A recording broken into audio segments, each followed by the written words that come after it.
খুলনা ৫ ডুমুরিয়া ফুলতলা এটাতে যিনি পরাজিত হয়েছেন তিনি হলেন বাংলাদেশ জামায়াতে ইসলামীর বর্তমান সেক্রেটারি জেনারেল জনাব গোলাম পরওয়ার। তিনি এই আসনে ২,৬০৪ ভোটে পরাজিত হয়েছিলেন। আমরা আজকে রেজাল্ট শিট আদালতে উপস্থাপন করে দেখিয়েছি প্রায় ১৭,০০০ ভোট আছে, যে ভোটগুলোতে কেন্দ্রভিত্তিক যে রেজাল্ট আছে ওই রেজাল্টের শিটে এজেন্টদের কোনো স্বাক্ষর নাই এবং কোনো কোনো জায়গায় আছে এজেন্টদের নামও নাই। এই অবস্থায় ওই রেজাল্ট শিটকে কাউন্ট করা হয়েছে।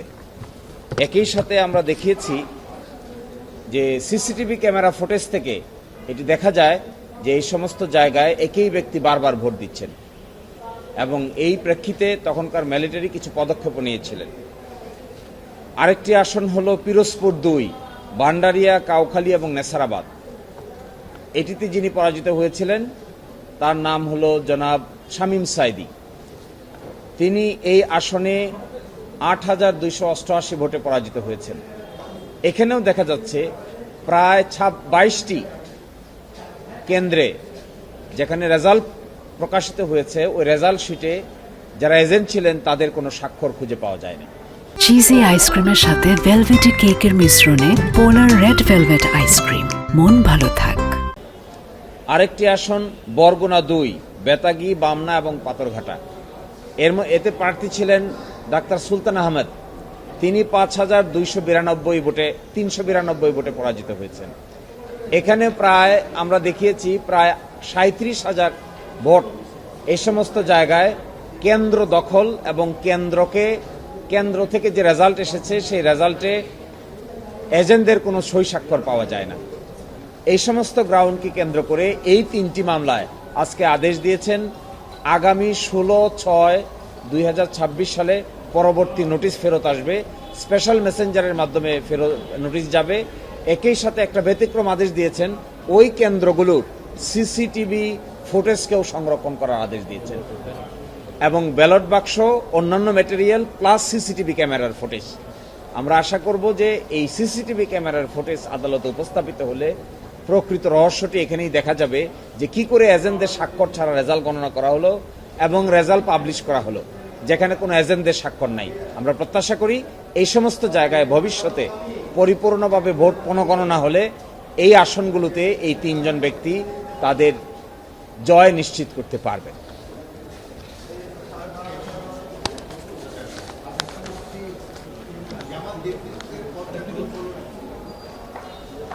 আজকে আপনারা দেখতে পেয়েছেন যে একজন মাননীয় স্পিকার এবং একজন ডেপুটি স্পিকার আজকে নির্বাচিত হয়েছেন। আমরা তাদেরকে কনগ্রাচুলেট করি, আমরা তাদেরকে অভিনন্দন জানাই। আমরা এক্সপেক্ট করি গণতন্ত্রের এই ধারাবাহিকতায় পার্লামেন্টে সকলেই যেন সুযোগ পান, ন্যায্য সুযোগ পান, এটি তারা এনশিওর করবেন।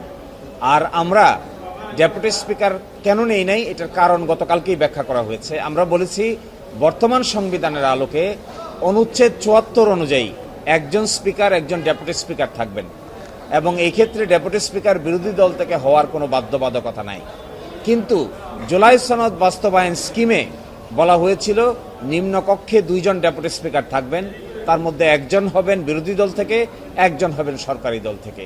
যেহেতু এই সংস্কার প্রস্তাব এখনও বাস্তবায়ন হয় নাই এবং জুলাই সনদ বাস্তবায়ন করার জন্য উপযুক্ত পদক্ষেপ এখনও নেওয়া হয় নাই, সেই জন্য জুলাই সনদ যতক্ষণ পর্যন্ত তার কার্যকারিতা ফিরে না পাবে, জুলাই সনদ বাস্তবায়ন আদেশ যখন গৃহীত না হবে, সেখানে আমরা শুধুমাত্র দয়া এবং অনুকম্পার অংশ হিসেবে ডেপুটি স্পিকারে আমরা অংশগ্রহণ করতে পারি না। আমরা যদি এখন ডেপুটি স্পিকারে অংশগ্রহণ করি তাহলে জুলাই সনদে ঐকমত্য হয়েছে যে সমস্ত বিষয়, এগুলোর কার্যকারিতা কিছুটা হলেও আপাত অর্থে গুরুত্ব হারিয়ে যাবে। এই জন্য আমরা ভেবেছি যে অবশ্যই জুলাই সনদ বাস্তবায়িত হবে, এর যে সংস্কার স্কিম আছে প্রতিটা বাস্তবায়িত হবে, তার অংশ হিসেবে ডেপুটি স্পিকার হবে, ওই ডেপুটি স্পিকারে আমরা অংশগ্রহণ করব, বর্তমান পদ্ধতিতে নয়।